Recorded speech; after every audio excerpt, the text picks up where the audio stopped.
Vanessa Laurent did not wait for the ink to dry on the separation papers before she started redecorating. That was the part that cut deepest.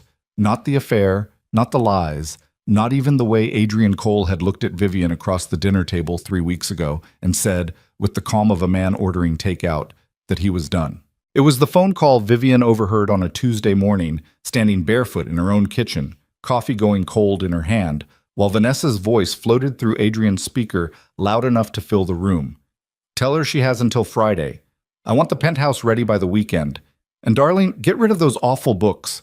They make the place look like a library." Adrian had laughed. If you've ever been erased from your own life while still standing in it, you know exactly what Vivian Sterling felt in that moment. Stay with this story until the end. And if it moves you, hit that like button and drop a comment telling me what city you're watching from. I want to see how far this one travels. The penthouse on Kensington Palace Gardens had floor-to-ceiling windows that faced west, and on clear evenings the light came in gold and unhurried, spreading across the hardwood floors the way light moves when it has nowhere else to be. Vivian had loved that about the place when Adrian first brought her here, years ago, back when he was still a mid-level fund manager with too much ambition and not enough capital, and she was the woman who'd agreed to build something with him anyway. She'd picked the floors. She'd argued with the contractor about the bookshelves. Floor to ceiling, she'd insisted, running along the entire north wall, and she'd won. She'd chosen the kitchen tiles, the curtain fabric, the particular shade of cream on the walls that Adrian called just white every single time, and that was, in fact, not white at all. She'd made this place a home with the same quiet, unhurried attention she brought to everything. And now Vanessa Laurent wanted the books gone. Vivian stood at the kitchen counter for a long time after Adrian pocketed his phone and walked out of the room without a word, as though she were a piece of furniture he'd already stopped seeing. She stood there until the coffee was completely cold and the light shifted and the sounds of London traffic rose and fell outside the glass like breathing. She was 51 years old. She had spent 22 of those years married to Adrian Cole. She had watched him build his financial advisory firm from a borrowed desk in a shared office in Canary Wharf to a respectable mid-market operation with 43 employees and a reputation that was, by most accounts, solid, if not spectacular. She had read every contract before he signed it. She had hosted the dinners, remembered the wives' names, kept the calendar, smoothed the frictions. She had done all of this without complaint, without credit, and she understood now, without ever once making herself visible enough to be taken seriously. That had been, she thought, a miscalculation. Adrian found her still standing there 20 minutes later when he came back for his briefcase. "Vivian?" He said her name the way people say the name of a problem they've been putting off addressing. "We need to talk about the logistics." "The logistics," she repeated, "of the move. Vanessa and I." He paused, and she watched him perform a brief internal calculation about how much honesty was required here. "I think it's cleaner if you're moved into the Pimlico flat by end of next week. I'll have someone help with the boxes." The Pimlico flat, a two-bedroom property they'd purchased 6 years ago as an investment. Low ceilings, a view of a parking structure, and a boiler that had never worked correctly in winter. "And the gala?" she asked. He blinked. "What about it?" "The Blackthorn National Gallery Gala. It's in 3 weeks. We RSVP'd as a couple in February." Something moved across his face. Not quite guilt, more like mild inconvenience. "Vanessa and I will be attending together. I assumed you understood that. I'll have them update the reservation." Vivian nodded slowly. "Of course. There's no reason for this to be difficult," Adrian said, and he almost sounded like he believed it. "You'll be well provided for. The Pimlico flat is yours outright, and I'm prepared to be generous with the settlement." "Generous?" she said. "Yes." She picked up her cold coffee and took a sip. "All right, Adrian." He looked at her for a moment, looked at her the way he had been looking at her for years, which was to say with the specific brand of non-seeing that comes from being completely certain you already know everything there is to know about a person. "Good," he said. "I'm glad we can be adult about this." He picked up his briefcase and left. Vivian stood at the counter for another full minute after the front door closed. Then she set down her coffee cup, walked to the north wall of bookshelves, and ran one hand slowly along a row of spines. Middlemarch. The Letters of Pliny, a battered penguin edition of Stendhal. 3 volumes of financial law she'd annotated in red pen during the years she'd served on the board of the Sterling Foundation. The Sterling Foundation. She hadn't thought about that in a while.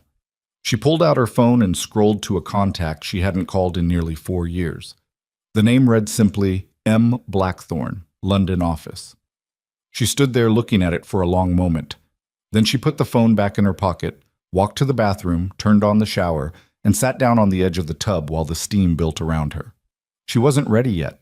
She needed one more day of being the woman who didn't fight back, the woman who absorbed things quietly and carried on, the woman Adrian had decided was harmless.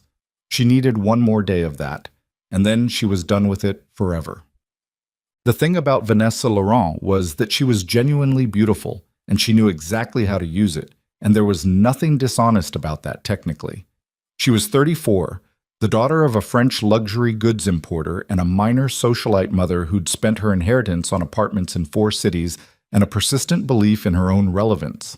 Vanessa had grown up understanding that a room was a resource and that the way you entered it was a kind of currency. She'd met Adrian at a charity dinner 18 months ago. He'd been seated next to her, his wife absent. Vivian had been in Edinburgh that week, dealing with her uncle's estate, and Vanessa had spent the evening making Adrian feel like the most interesting man in a very large room. She was skilled at that. It wasn't manipulation exactly, or it was, but the kind that didn't feel like it in the moment, and by the time people recognized it for what it was, they were usually already committed. Adrian had called her the next morning. He'd told Vanessa about Vivian the way men in affairs usually describe their wives, with the exhausted affection of someone recounting a long obligation. Vivian was fine, he'd said. She was just quiet. She didn't want anything. She was comfortable but not exciting. She'd been a good partner in the early years, but somewhere along the line they'd just become roommates, really, hadn't they? And surely Vanessa could understand that. Vanessa could understand that perfectly. What she couldn't understand, what she'd never quite bothered to look into, was who Vivian Sterling actually was. In her defense, there wasn't much to find if you didn't know where to look. Vivian had been photographed exactly twice in the last decade at public events. Her name appeared on the Sterling Foundation board, but the foundation kept a deliberately low profile, funding the kind of cultural preservation projects that attracted no press whatsoever. Her maiden name was Sterling, same as the foundation, but that could mean anything. Lots of families had names that coincidentally matched institutional names. Vanessa had done what most people did. She'd looked at the quiet, simply dressed woman with the book in her lap at the one party they'd both attended, and she'd made an assessment in approximately 3 seconds, and she'd moved on. It was, as assessments go, one of the more consequential mistakes of her life. 3 days after Adrian's announcement, Vivian drove herself to a Georgian townhouse in Belgravia that most people walked past without registering. It had no number on the door and no visible signage. The bell was answered by a man in his 60s named Hartley, who had worked for the Blackthorne family since before Vivian was born, and who greeted her now with an expression that contained, she thought, equal parts relief and vindication. "Lady Sterling," he said. "Don't," she said, stepping inside. "Not yet." The house smelled of beeswax and old wood and something faintly floral she'd never been able to identify. The hallway was hung with portraits that went back 3 centuries, Sterling's and Blackthorne's and the women who'd held both names at various points in history, women who looked out of their frames with the particular steadiness of people who have never once doubted their right to be in a room. Her great-aunt Marguerite was waiting in the study. Marguerite Blackthorne was 81 years old, 5 feet 2 inches tall, and the most frightening person Vivian had ever known, including several heads of state. She was sitting in her usual chair by the window, reading glasses on, a cup of tea steaming at her elbow, and she looked up when Vivian entered with the expression of a chess player who has been waiting a very long time for the other person to notice they're in check. "You took 4 days?" Marguerite said. "I needed to think." "You needed to grieve. That's different, and it's allowed. 4 days is reasonable." She set down her glasses. "Sit down and tell me everything." Vivian sat. She told her aunt everything, not just the facts but the texture of it, the way Adrian had looked at her when he said logistics, the phone call with Vanessa and the part about the books, the offer of the Pimlico flat, as though it were generosity rather than insult. Marguerite listened without interrupting, which was its own form of terrifying focus. When Vivian finished, the room was quiet for a moment. "He's attending the gallery gala," Marguerite said. "With her." "Yes. The National Gallery Gala." Her aunt's voice was absolutely neutral. "Do you know who the primary institutional underwriter of the National Gallery Restoration Fund is?" Vivian looked at her. "The Blackthorn Sterling Cultural Trust," Marguerite said, "has been for 11 years. We named the table arrangements, Vivian. We have final approval on the guest list." Something shifted quietly in Vivian's chest. Not anger. She'd moved past the first rush of that already. Something colder and more structural. "And Adrian's firm," she said slowly. "His refinancing round. The one he's been building toward for the past 8 months. His primary credit facility runs through Continent Capital Partners." Marguerite picked up her tea. "Who are, as it happens, managed out of Geneva, where we have a relationship that predates your husband's company by approximately 60 years. "Aunt Marguerite, I'm not suggesting we do anything precipitous," the old woman said. "I'm suggesting we do nothing at all and let the natural structure of things become visible to people who have apparently been laboring under some significant misapprehensions." She sipped her tea. "There's a difference between destroying a man and simply stopping the work of keeping him invisible from consequences he built himself." Vivian sat with that for a moment. "He has 43 employees," she said, "who will find other positions. You're not responsible for the choices he made." "I know." She looked at her hands. "I just want to be sure I'm doing this clearly, not from anger." "Are you angry?" She thought about it honestly. "Yes, but it's not the main thing." "What's the main thing?" Vivian looked up at the portraits on the wall, at the women looking back. "I disappeared," she said. "I let myself disappear, and I need to—" She stopped. "Come back," Marguerite said simply. "Yes." Her aunt set down the teacup with a precise click. "Then let's begin," she said. The calls went out that week. Quiet calls. The kind that don't appear in any record. Placed between people who had known each other for decades, and who understood that certain conversations happened in the register of implication rather than instruction. A solicitor named Pemberton, who had handled Blackthorn legal matters for 30 years, requested a full review of Adrian Cole's corporate structure. What he found in the first 48 hours was not technically illegal, but it was fragile in the way that things built on leverage and optimism tend to be fragile. A refinancing that depended on conditions being met, a debt-to-asset ratio that looked comfortable until you looked at the assets carefully, a company whose reputation was, on close examination, built significantly on the social access his wife had provided without anyone ever acknowledging that. A woman named Dr.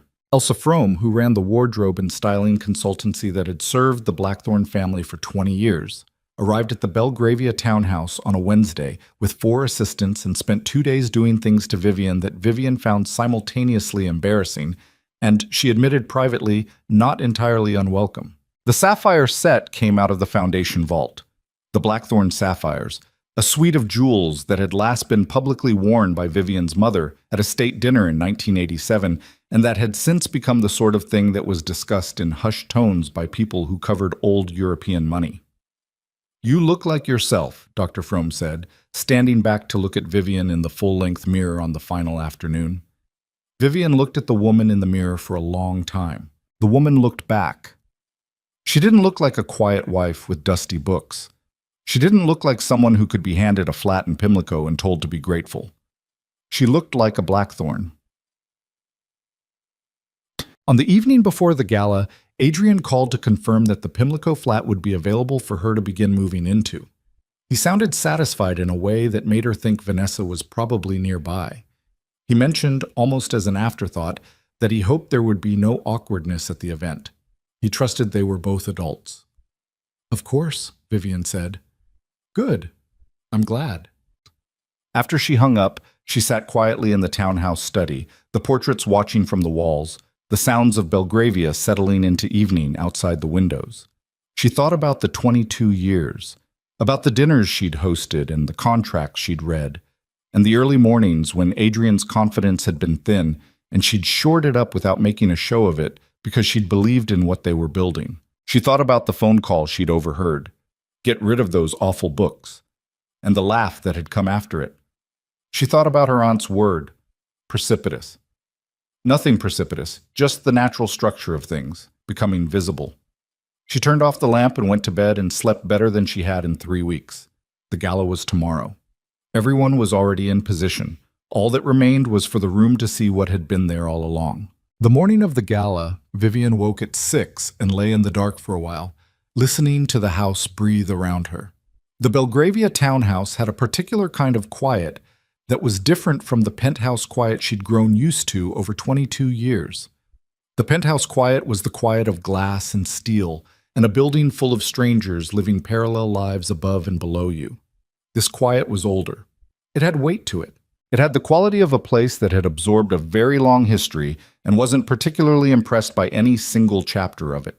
She got up, put on a robe, and went downstairs to the kitchen. Hartley had already been in. There was a pot of tea keeping warm and a plate of toast under a cloth, and a copy of the Financial Times folded on the table.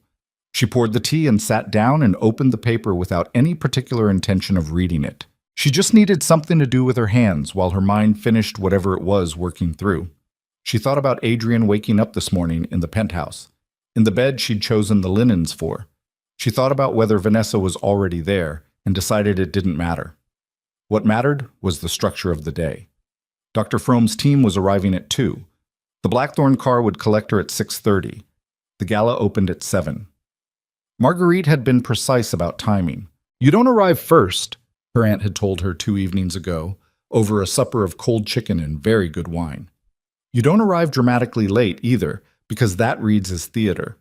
You arrive when the room is full and the conversations are already running, and you let the room do the work for you. The room will always do the work, Vivian, if you give it the right information." The right information. Vivian thought about that phrase while she drank her tea, and the London morning came up gray and damp outside the kitchen window. She'd spent 22 years being the wrong information, or rather, being no information at all.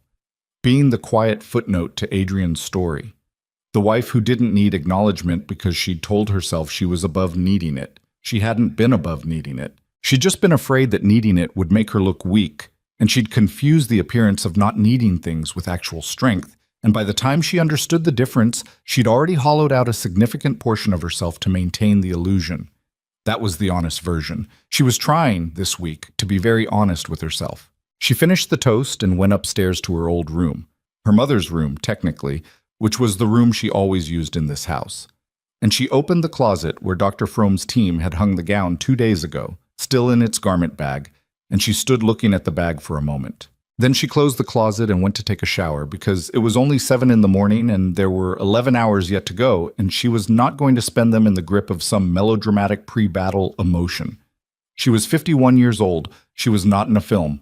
She just had a party to attend. Adrian Cole had not slept particularly well. He wouldn't have admitted this to Vanessa, who was sleeping the untroubled sleep of someone who considered themselves to be winning. Her dark hair spread across the pillow that Vivian had replaced twice in the last 3 years because Adrian kept complaining about neck pain. The pillow had solved the neck pain. Vivian had researched it carefully.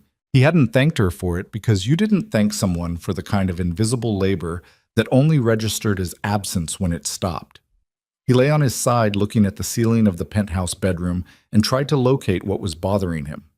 It wasn't guilt, exactly. He'd processed the guilt over the past 8 months in the way that people process things they've already decided to do. Thoroughly enough to move past it, not thoroughly enough to actually reckon with it.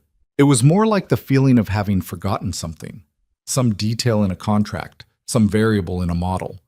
The nagging sensation that there was a thing he should have accounted for and hadn't. He thought briefly about Vivian's face when he'd come back for his briefcase that morning in the kitchen. The way she'd said all right. Adrian with no inflection at all. No tears, no argument, no negotiation. Just that flat, accepting response. And then the way she'd reached up to touch the spines of the books on the shelf like she was saying goodbye to them. He'd taken that as confirmation that she was, as he'd always believed, a woman who didn't make trouble, who absorbed things quietly and adapted. It occurred to him now, lying awake at 6:45 in the morning, that he might have misread that. That not making trouble and not fighting back were not the same thing, and that he'd spent 22 years conflating the two without ever examining the assumption. He pushed the thought away. Vivian would go to the Pimlico flat. She'd probably take up more philanthropic work, which she'd always preferred to any kind of social life anyway. She'd be fine. She was practical. Vanessa stirred beside him. "What time is it?" she asked, her voice thick with sleep. "Not yet 7. Come back to sleep." "I'm fine," he said. She opened one eye and looked at him. "You're doing that thing where you stare at the ceiling. I'm just awake." "Adrian." She pushed herself up onto one elbow. Even half asleep, Vanessa had a way of assembling herself that he'd always found slightly unnerving. The instant alertness, the way her attention sharpened. "Whatever you're worrying about, stop. Tonight is ours. We've earned it." He looked at her. "I know. The gala, the announcement, all of it. People are going to see us together in a real setting for the first time. This is the night." She reached over and touched his jaw. "Stop making it complicated." "I'm not." "You are. You've been complicated all week." She sat up fully and pulled her hair back. "Is it Vivian?" "No." "Adrian." "It's not Vivian," he said more firmly. "She's handling it well, better than I expected, honestly." Vanessa made a small sound that might have been skepticism, or might have been indifference. "Of course she is. She's not the type to make a scene." She swung her legs off the bed. "Which is exactly why you don't need to lie there worrying about her." He watched her cross to the window and look out at the London morning. "She's going to be at the gala," he said. "I assumed. She has a standing invitation, through the foundation, I think, or some board thing.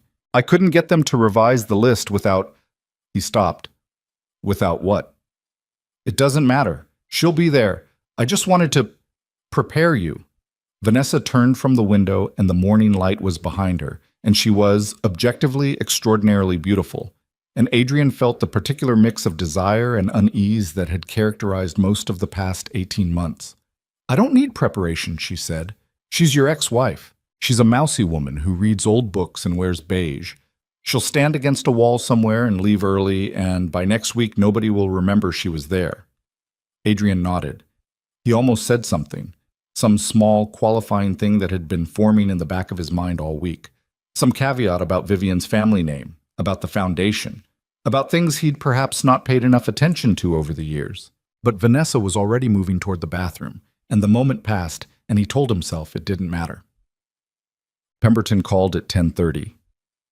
Vivian was in the small sitting room off the main hallway, reading, genuinely reading, not performing calm, but actually absorbed in a collection of letters between two architects she'd been meaning to finish for months. When her phone buzzed on the side table, she picked it up without breaking her reading for a moment, then set down the book when she registered who it was. "Mr. Pemberton." "Lady Sterling." Pemberton had the particular voice of a man who had delivered a great deal of difficult news in his career and had developed, over decades, a tone that was simultaneously grave and completely unsurprised by anything. "I wanted to brief you before this evening. The review of Mr. Cole's corporate structure is complete." "And?" "It confirms what we suspected. His refinancing round requires sign-off from Continent Capital by the end of this quarter. Without that facility, the company's liquidity position becomes challenging, particularly given the debt service requirements on the Canary Wharf lease." Vivian was quiet for a moment. "How many people know this?" "Within his organization, I'd estimate 4 or 5 at most, possibly fewer. He's been managing the information carefully." A pause. "He's also, I should tell you, been leveraging the social credibility of his association with the Sterling name in his investor communications. Several of his prospecting materials from the past 3 years describe him as having access to a network of European institutional relationships through family connections." Vivian closed her eyes briefly. "He's been using my name in his pitch decks. Not your name explicitly. The phrasing is more ambient. But yes. The implication is there." She sat with that for a moment.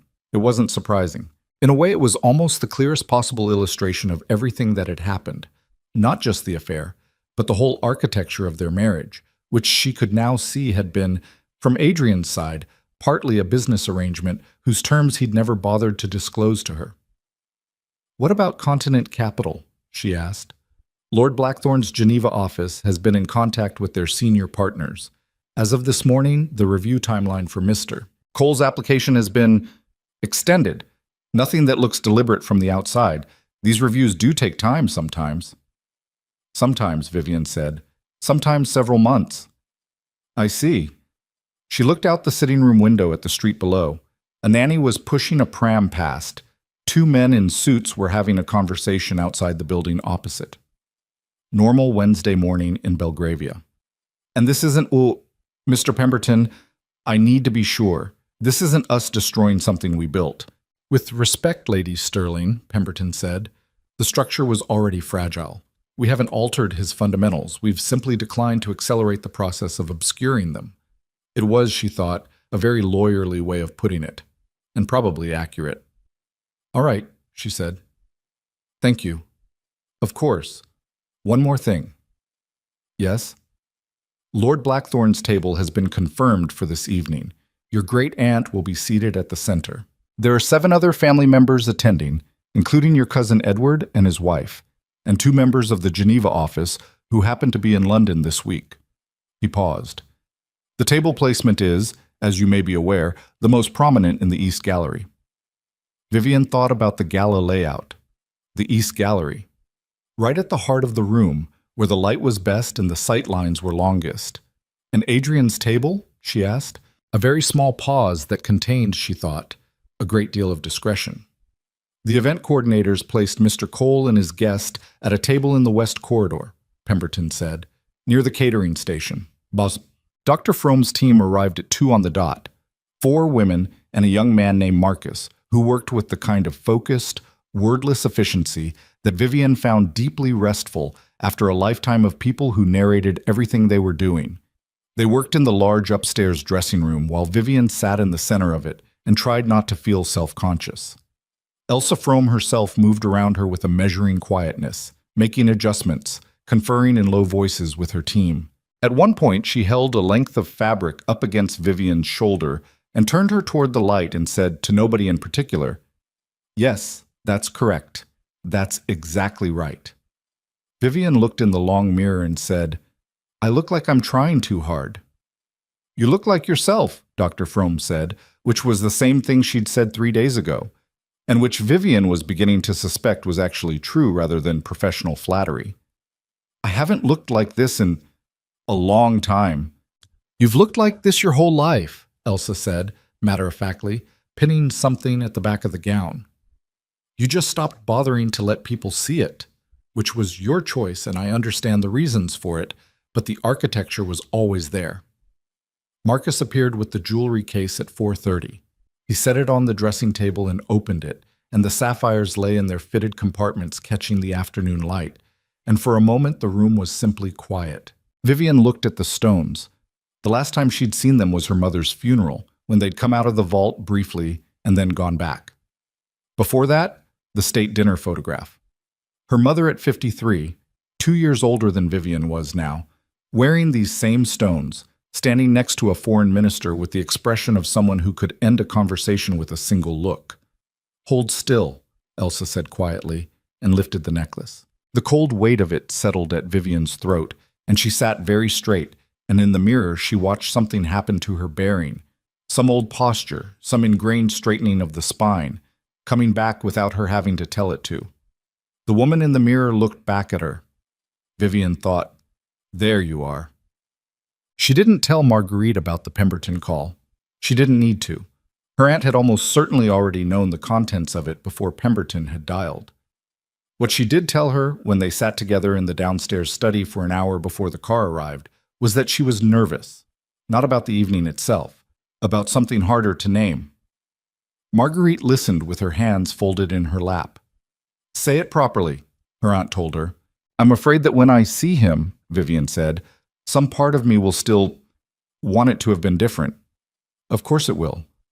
That's not reassuring. It's not meant to be reassuring. It's meant to be true." Marguerite looked at her evenly. "Grief doesn't resolve on a schedule. You loved that man for 22 years. The fact that he turned out to be a particular kind of fool doesn't retroactively remove everything you felt. You're going to walk into that room tonight, and part of you will still be sad.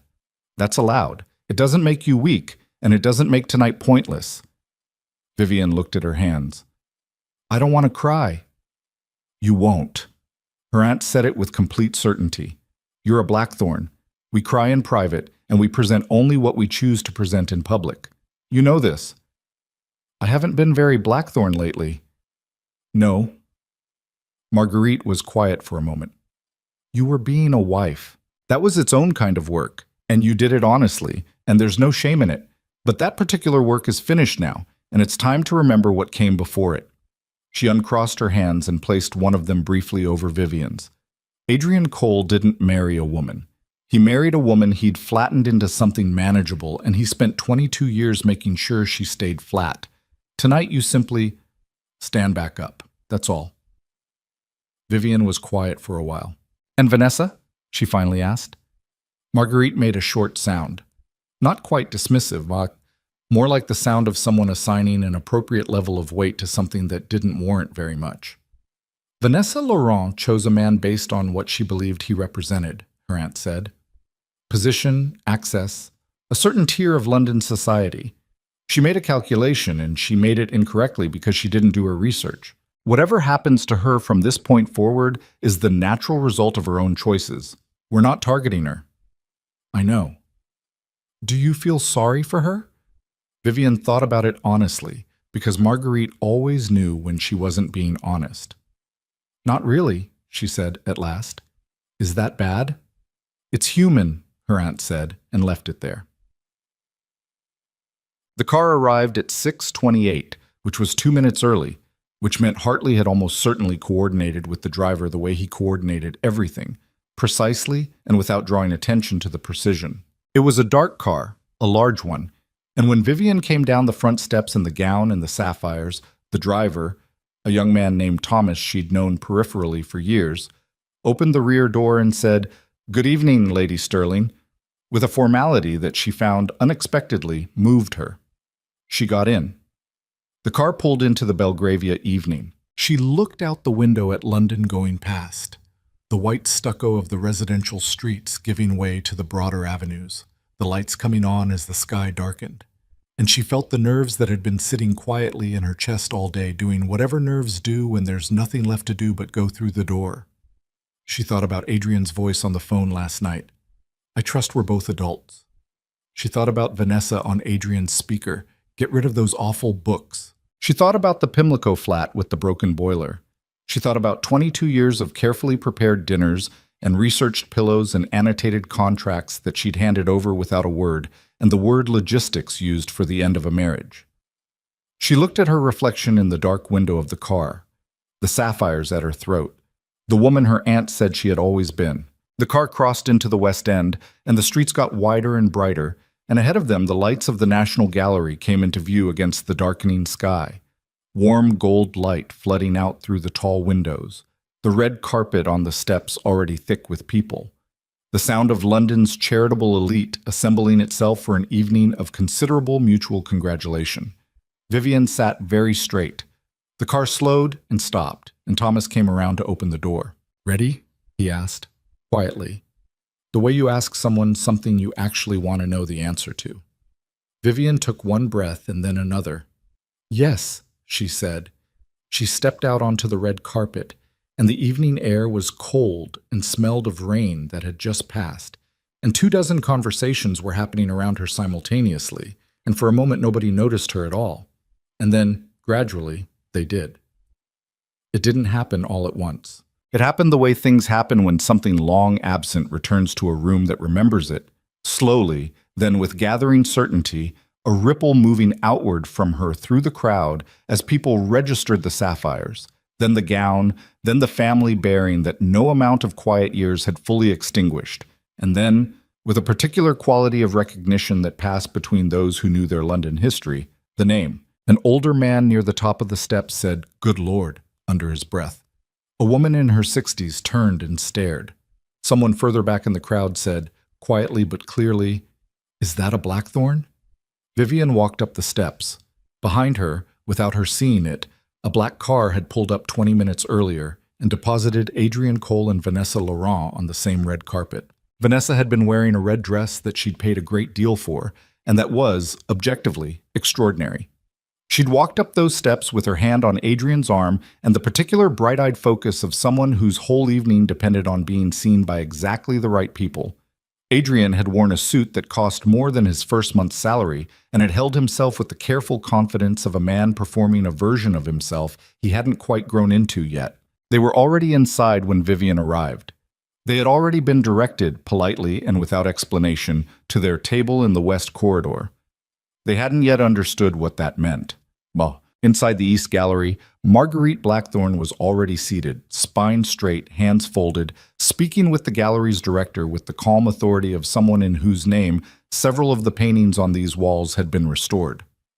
Her cousin Edward stood nearby with his wife Helena, both of them in conversation with a Swiss banker and the deputy chair of a European cultural endowment. Two of the Geneva office men, Renaud and old de Klerk, were at the drinks table, and they both looked up when Vivian entered the gallery and crossed toward the table, and Renaud said something quiet to de Klerk in French, and de Klerk straightened and watched her come. Marguerite looked up. She said nothing. She simply looked at her niece for a moment with the same expression she'd worn 40 years ago when a much younger Vivian had walked out onto a terrace for the first time in a dress that actually fit, and her great-aunt had taken one look at her and said, "There it is." "You're 3 minutes late," Marguerite said. "I know," Vivian said. "The traffic on Pall Mall." "Sit down." Her aunt gestured to the chair at her right. "Edward, stop staring at your cousin. Helena, pour some wine for her. Renaud, you may come over and say hello once she's settled." Edward laughed. A genuine, warm laugh. The laugh of a cousin who'd been wondering for years when this particular evening would happen. "You look incredible," he said to Vivian, ignoring his aunt's instruction not to stare. "Thank you," Vivian said, and sat, and accepted the wine from Helena, and looked around the East Gallery at the assembled evening. The tall windows and the candlelight, and the art on the walls, and the several hundred people of various degrees of consequence, and the particular charged atmosphere of a room where a great many things were already in motion that most of the people in it didn't yet know about. Somewhere in the west corridor, Adrian Cole was looking at a seating card and beginning to understand that something had gone wrong with his evening's calculations. Vivian took a sip of wine. She was 3 minutes late, and the room had done exactly what Marguerite had said it would do, and she was here, at this table, in this gallery, in these stones, and tomorrow everything would be different. Tonight, she was simply present. That was enough. For now, it was more than enough. The west corridor of the National Gallery was not, technically, a bad place to sit. That was what Adrian told himself during the first 20 minutes, while the waitstaff moved around their table with the careful attention of people who had been specifically trained not to let anyone feel like an afterthought. The corridor connected two of the main gallery rooms and had its own particular charm. The vaulted ceiling, the sconces, the way sound moved differently in a narrower space. It was fine. It was perfectly fine. Vanessa did not think it was fine. She'd understood what the table placement meant the moment the event coordinator had led them through the main gallery room, past the long central tables, past the family crests and the floral arrangements, and the particular warm gold glow of the East Gallery, where she'd already clocked the Blackthorne table and registered it with the specific anxiety of someone who understood London's social geography precisely, and through a set of double doors and into the corridor beyond. She'd said nothing. She'd sat down and accepted her menu card and looked at Adrian with an expression he recognized as the controlled surface of something considerably less controlled underneath. "It's fine," he said, before she could speak. "I know it's fine," she said. Her voice was level, too level. "The sightlines from here to the main stage are actually—" "Adrian?" She picked up her water glass. "We're next to the kitchen." "We're not next to the kitchen." "I can hear the kitchen." He listened. She was right, technically. There was a muffled clatter of prep work, the kind of sound that didn't carry past 10 feet but was undeniably present if you were within 10 feet, which they were. He looked at the table again. White linen, centerpiece, 8 place settings. 3 other couples were already seated, people he didn't recognize, which was itself a kind of information. He'd expected this evening to be full of people he knew, or wanted to know, or was in the process of cultivating. Instead, he was at a table of apparent strangers, while somewhere in the East Gallery the real evening was happening without him. "I'm going to speak to the coordinator," Vanessa said. "Don't. This is not where we should be sitting." "I know," he said, "but making a scene about it will be worse." She looked at him for a long moment. He could see her doing the math, the social cost of complaining versus the social cost of simply being here, in this corridor, at this table, with the kitchen sounds and the strangers and the growing, uncomfortable sense that something had already gone wrong in a way neither of them fully understood yet. She set down the water glass.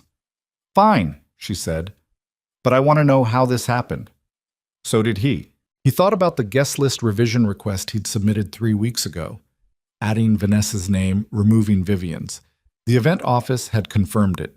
He'd assumed that confirmation covered everything: table placement, seating tier, all of it. He'd assumed a great many things, he was beginning to realize. "I'll sort it out," he said. "After dinner." Vanessa said nothing. She picked up the menu and held it in front of her face, and Adrian watched her jaw set, in the particular way it set when she was managing herself, and he thought, "I should have checked. I should have looked harder at how Vivian was connected to this event specifically." But that thought led to other thoughts, about what else he might not have fully understood, about the things Vivian had never explained and he'd never asked about. And he put those thoughts away because the evening was already uncomfortable enough. In the East Gallery, Vivian was talking to a man named Sir Geoffrey Alcott, who was 73 years old, had chaired the board of the National Gallery for 11 years, and was currently looking at her with the specific expression of someone who has been delighted by an unexpected development. "Vivian Sterling," he said for the second time, as though confirming it. "I haven't seen you since your mother's retrospective. That was, my God, 15 years ago." 17, Vivian said. "You gave a speech about her work with the Florence Commission. It was very good." He looked genuinely pleased. "You remembered that." "I remember most things," she said, which was true, and which had always been true, and which was one of the many qualities Adrian had registered as useful and otherwise not thought about. Geoffrey Alcott had known the Blackthorne Sterling family since before Vivian was born. He'd worked alongside her father on 2 major institutional endowments in the 90s. He'd attended her mother's events, her great-uncle's retirement dinner, the Foundation's centenary celebration. He had, in other words, a complete and accurate picture of who Vivian was. A picture that had nothing to do with being Adrian Cole's wife, and everything to do with being one of the last living representatives of a family that had been shaping British cultural institutions for a century and a half. "What brings you back out?" he asked. "We've missed you on the circuit." "Personal circumstances," she said, which was a non-answer, and which Geoffrey Alcott, being 73 and experienced, understood perfectly. "Well," he said, "whatever the reason, I'm glad you're here. Your family's contribution to this restoration alone." He gestured at the gallery around them, the restored ceiling moldings, the repaired stonework, the lighting that had been completely rebuilt 3 years ago with Blackthorne Sterling funding. "The new East Wing would be a car park without your family's intervention. I hope you know that." "I do," she said. "Will you be resuming a more active role with the Foundation?" She looked at him. "Yes," she said, and it was the first time she'd said that to anyone, and saying it out loud had a weight to it she hadn't expected. "Yes, I think it's time for that." He smiled. "Good. I'll have my office reach out to yours." He glanced briefly toward the double doors that led to the west corridor, and something careful moved across his face. "I was sorry to hear about your marriage. I hope the evening isn't uncomfortable for you." "Not particularly," Vivian said, and she meant it more than she'd expected to. Across the East Gallery, near the drinks table, Renaud was talking to a woman named Charlotte Blythe, who was the social editor of one of London's oldest and least tabloidish society publications, the kind of magazine that had been covering the movements of the genuine old money class since before most tabloids existed, whose coverage was read carefully by the people it covered and largely ignored by everyone else. Charlotte was 58, sharp-eyed, expensively dressed, and currently in the middle of what appeared to be a very casual conversation that was not, in fact, casual at all. "I wasn't expecting to see the sterling sapphires tonight," Charlotte said, in the tone of someone remarking on the weather. "They haven't been out in some time," Renaud agreed. 17 years, if I'm not mistaken. She sipped her champagne. Last seen at Eleanor Sterling's retrospective at the V&A. You have a good memory. It's my job. Charlotte glanced across the room to where Vivian was still talking with Jeffrey Alcott. She looks extraordinary. She has her mother's bearing. I always thought she had her mother's bearing. She does. Charlotte turned her glass slowly in her hand. I understand Adrian Cole is here tonight. Renaud said nothing, which was a kind of answer. In the west corridor, Charlotte said, as though confirming something she'd already been told. With a guest. I wouldn't know, Renaud said pleasantly. Charlotte Blythe smiled to herself. She'd been covering this world for 30 years, and she understood its mechanics the way a naturalist understands an ecosystem, not by imposing interpretations, but by reading what was already there. And what was already there tonight, if you knew how to look, was a story so cleanly structured it almost seemed deliberate, which of course it was. She was going to have to call her editor in the morning. Mug. The dinner was served at 8:30, which was when the full dimensions of the evening's geography became impossible to ignore for everyone concerned. The East Gallery seated 220 people at 11 central tables. The Blackthorn table was, as Pemberton had noted, the most prominent, positioned at the center of the room beneath the chandelier, with direct sight lines to both the main stage and the entrance. From this table, you could see everything and be seen by everyone. It was the kind of position that wasn't chosen arbitrarily. From the west corridor, you could see approximately nothing. Vanessa had excused herself before the first course was served, ostensibly to visit the restroom. What she was actually doing was standing near the corridor entrance, looking through the double doors at the East Gallery, trying to take a reading of what was happening in there without being seen doing it. What she saw stopped her. She'd known about the Blackthorn family in the abstract way that people who navigate London society know about institutions, as a name on buildings, on endowments, on the letterheads of cultural organizations. She knew the name carried weight. She hadn't known, specifically, what that weight looked like when it was present in a room. It looked like this: the table at the center of the gallery, where 7 people were seated with the specific ease of people who have been the center of rooms like this their entire lives. The older woman at the center, small, white-haired, absolutely upright, who seemed to command the space around her without doing anything at all. The younger family members, who were handsome and confident in the particular way that comes not from trying, but from never having had to try. And there, at the right hand of the older woman, in a gown that Vanessa's trained eye clocked immediately as extraordinary, with sapphires at her throat that were the kind of thing you didn't see outside of museum cases.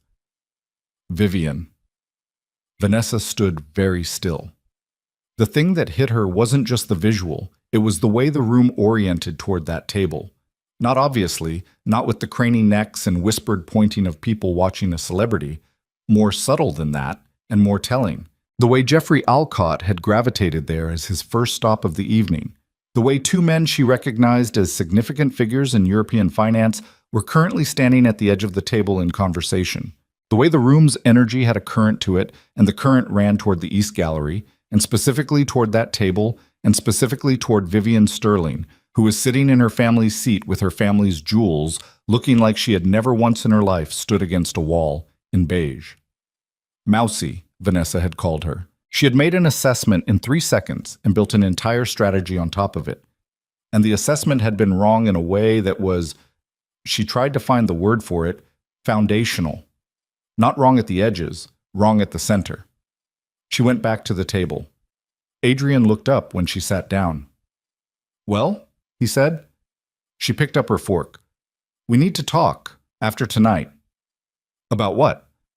About what you told me about your wife. She said it quietly, without anger, in the voice of someone doing damage assessment. About what exactly you knew and what you didn't. He looked at her. What did you see? She's a Blackthorn, Vanessa said.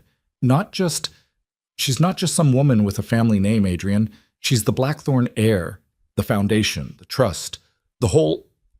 She stopped and something moved across her face that was less anger than a kind of sick comprehension. How did you not know this? I knew her family had money. That's like saying Westminster Abbey has some architectural interest. Her voice was still controlled, but barely. The Blackthorn Sterling Trust underwrites this gallery. They underwrite 6 institutions like it. They have banking relationships going back 60 years with... She stopped again. You're refinancing, your continent capital application. He went very still. Renaud de Klerk is at her table, Vanessa said. He's from the Geneva office. He flew in from Geneva. Adrian, why is a senior partner from your primary credit facility at the table of your wife's family at the single most prominent social event of the London calendar? The first course arrived. The waiter set it down with professional cheerfulness and disappeared. Neither of them touched it. It's probably coincidental, Adrian said, and even as he said it, he heard how hollow it was. Is it? He said nothing.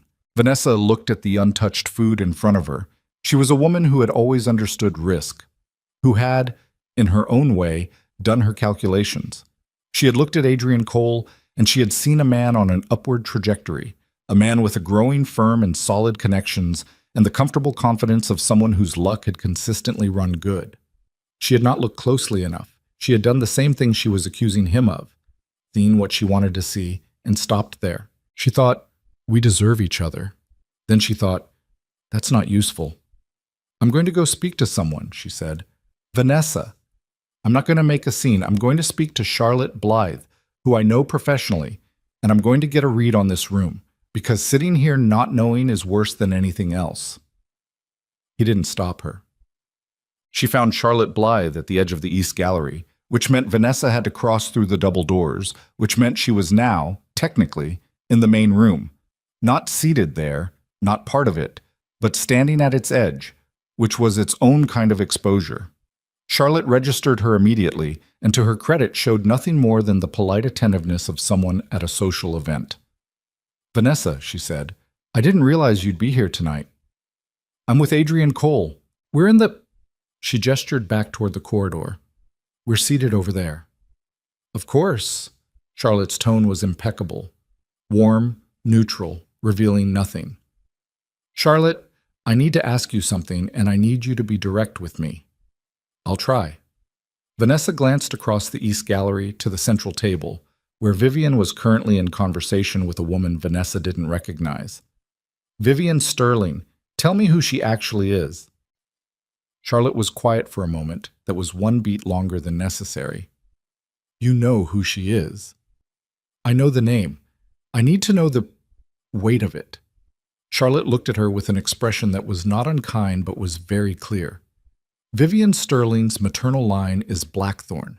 Her great-aunt is Marguerite Blackthorne, who has chaired the European Cultural Heritage Council for 20 years and sat on the board of Continent Capital Partners for 15.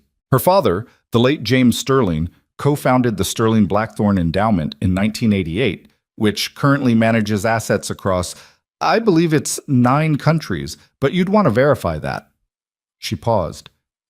She grew up in this world, Vanessa, not on the periphery of it, at the center of it. She simply stepped back from it when she married. Why? I don't know, Charlotte said. I've wondered about that myself. She looked across the room at Vivian. I think she believed in it. The marriage. I think she went in properly, and she stayed in it fully, and she let herself become smaller than she was, in service of it. She turned back to Vanessa. Which makes the current situation somewhat more significant, Vanessa said. Yes. Vanessa stood with that for a moment. The noise of the room moved around her. The 220 people and their conversations, and their carefully managed social performances, and she felt, quite suddenly, the fragility of everything she'd built in the past 18 months. The trajectory she'd charted, the man she'd chosen, and the calculation she'd made, and all of it resting on a foundation that had a very large thing hidden beneath it that she'd never once looked for. Thank you, she said to Charlotte. Of course, Charlotte's voice was gentle, professionally so. Enjoy your evening. Vivian didn't see Vanessa cross into the East Gallery. She was, at that moment, in conversation with Renaud and old de Klerk, and the conversation was, she had to admit, deeply interesting in a way that reminded her she had missed this kind of talk during her years in the penthouse. Real talk, the kind where the stakes were actual, and the information mattered, and the people across from you were treating you as someone worth being precise with. The review timeline extension is standard procedure, Renaud was telling her, in the mild tone of someone discussing the weather. We communicated it to Mr. Cole's office this afternoon. These things do take time. How much time? Vivian asked. It's difficult to say. The complexity of the application is, he made a small gesture. Significant. There are components of his capital structure that require careful evaluation. Several months? At minimum. Someone must buoy. De Klerk, who was 81 and had been working with the Blackthorn family since Vivian was in secondary school, was sitting quietly with his wine and looking at her with an expression she remembered from her childhood, the expression he'd worn when she'd asked a correct question, and he was deciding how much of the answer to give her. "Henri," she said, "you can speak plainly. I'm not going to fall apart." He smiled. "I know you're not. You never did." He set down his wine. His application cites relationships with the Sterling network as a supporting factor for his institutional credibility. It's in the prospectus language, which creates a complication given the current circumstances. "Because those relationships were always mine," Vivian said. "Because those relationships were always yours," he confirmed. "The firm has value independent of that. His team is competent. His book is real. But the perception of his reach, the thing that made him attractive to certain categories of investor, was always partially borrowed. He may not have known that consciously." "He knew," she said quietly.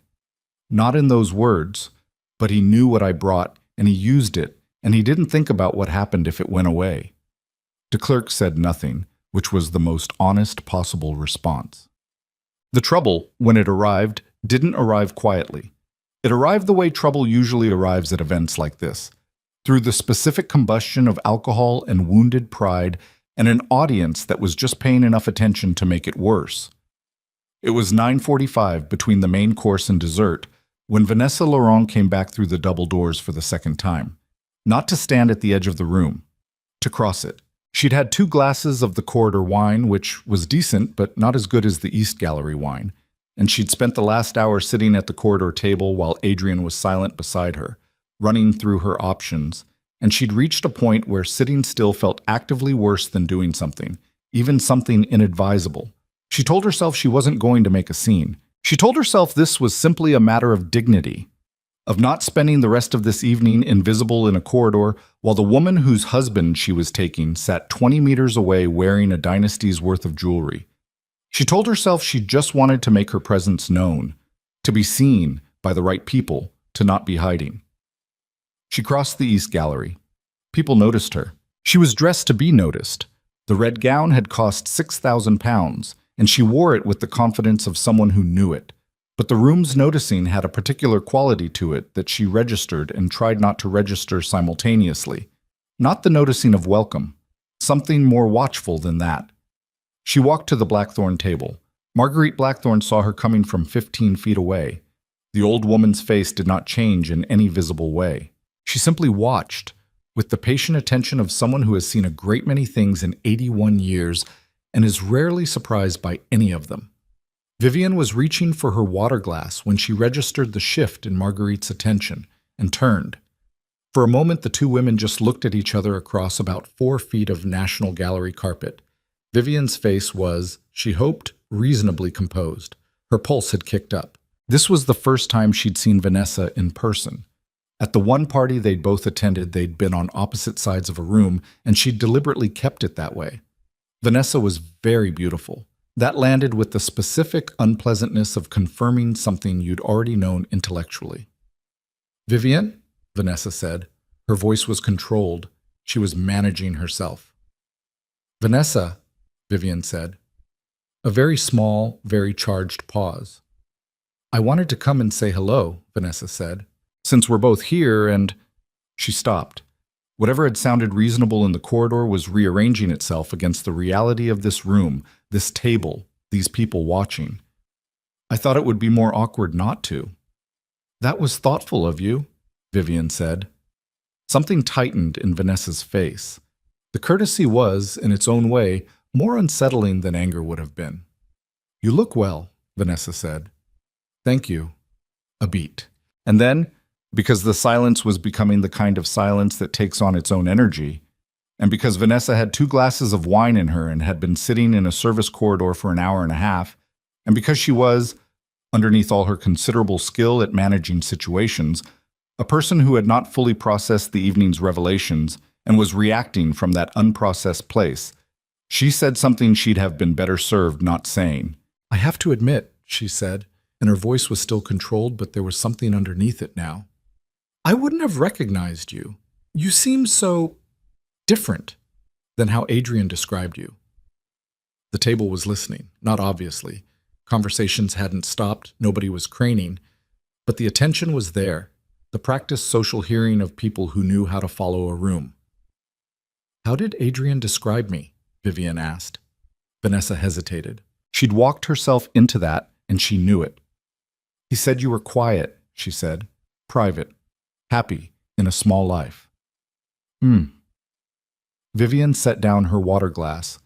And what did you think of that description? "I thought it seemed accurate." She gestured slightly at the table, at the gown, at everything. "I was apparently misinformed." "You weren't misinformed," Vivian said, and her voice was remarkably even. "I was quiet.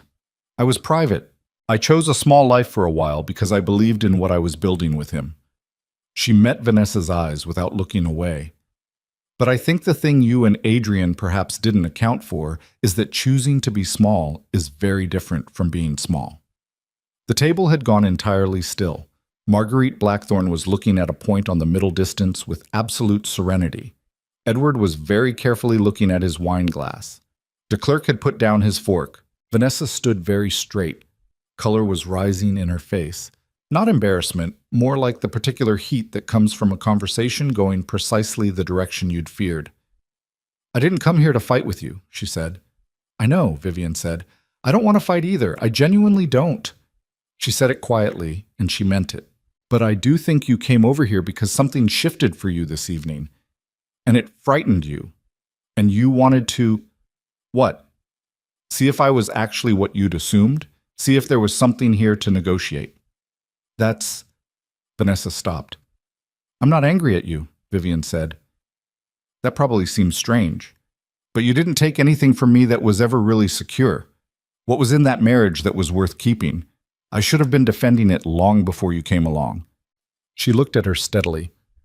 "What I'm less patient with is being spoken about as though I were a piece of furniture he upgraded from. The book's comment." Vanessa went very still. "He had me on speaker," Vivian said. "I heard it." The silence at the table had now extended to a radius of approximately 6 feet around them, because the human ear is very good at knowing when a conversation has become significant.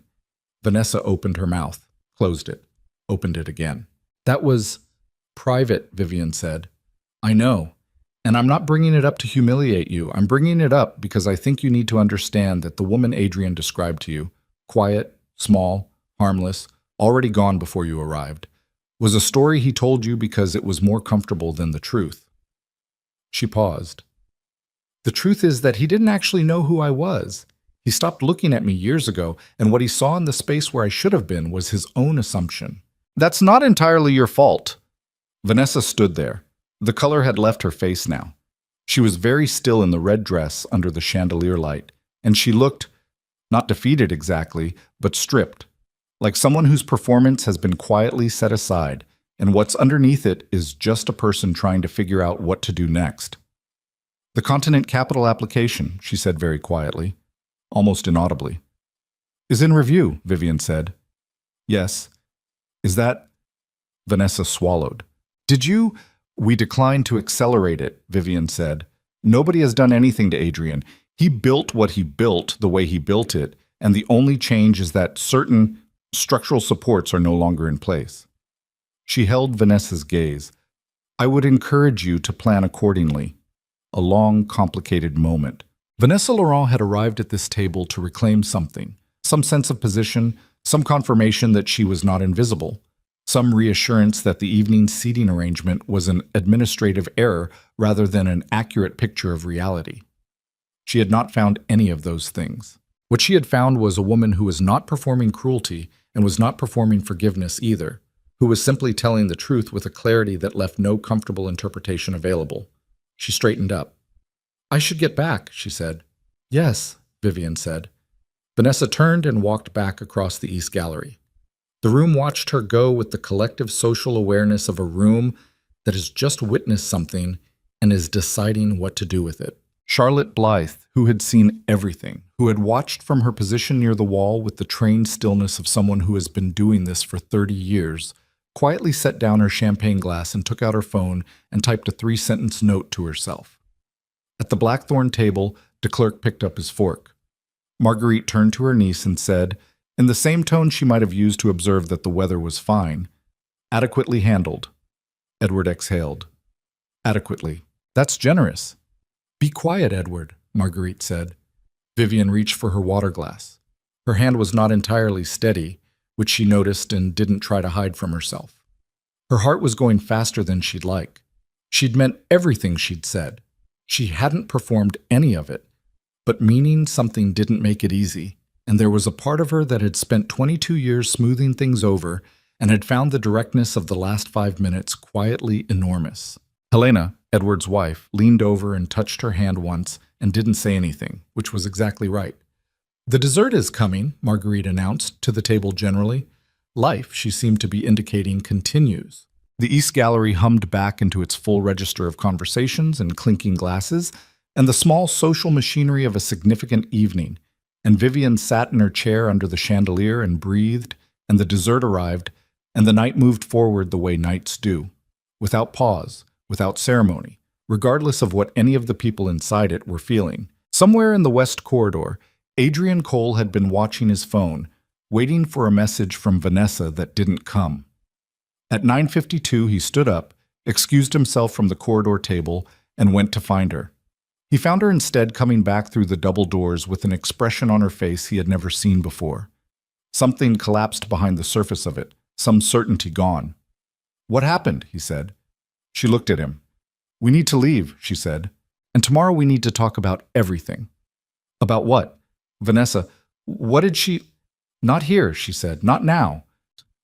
She walked past him toward the corridor table to collect her bag and her wrap, and he stood in the doorway between the corridor and the East Gallery, half in and half out of the main room, and across the gallery he could just see the blackthorn table, the family grouping, the candlelight, and Vivian's profile as she turned to say something to the woman beside her, the sapphires catching the light at her throat. He stood there for a moment longer than he meant to. Then he went back to the corridor and did not look again. They left before dessert was finished. Vivian watched them go from the corner of her eye, not turning her head, not making anything of it, just registering the movement at the edge of the East Gallery as Adrian appeared briefly in the doorway and then retreated, and then the faint sound of the main entrance beyond the corridor as the evening swallowed them. She returned her attention to the conversation at her table and didn't mention it to anyone, and nobody at the table mentioned it to her, which was its own kind of grace. The gala ran another 90 minutes. There was a short presentation about the restoration program, a speech by Jeffrey Alcott that was genuinely good, warm without being sentimental, specific about the work without being technical, and a final round of drinks in which the room loosened and spread and became something closer to a party than a formal event. Vivian talked to more people in those 90 minutes than she had talked to in the previous 3 years combined. That was not an exaggeration. She'd attended almost nothing in those years, cited preference for privacy, and nobody had pushed because Vivian Sterling had always seemed like someone who knew exactly what she wanted, and the people in her world had respected that. What she understood now, standing in the East Gallery at 11:15 with a glass of very good Burgundy and her cousin Edward beside her, was that what she'd told people was preference had actually been something more like retreat. She'd pulled back so gradually she hadn't noticed she was doing it. Each year, a little quieter, a little less present, a little more defined by her relationship to Adrian's life rather than her own. It had felt like loyalty at the time. It had felt like being a good wife, being solid, being the kind of person who didn't need the room to look at her. She thought about what she'd said to Vanessa. Choosing to be small is very different from being small. And she recognized that she'd meant it as a statement about herself as much as anything else. "You've gone quiet," Edward said beside her. "I'm just thinking." "Dangerously." "Probably." She looked at her wine. Did you ever think I'd disappeared over the years, that I'd become someone smaller than I should have been?" Edward was quiet for a moment. He was 46, 5 years her junior, A man who had always been more openly emotional than the Blackthorn default, which had sometimes gotten him in trouble, and had also made him, in Vivian's experience, the most honest person in the family. Yes, he said, we all did. Marguerite most of all, though she never said it directly. She wouldn't. No. He turned his wine glass in his hand.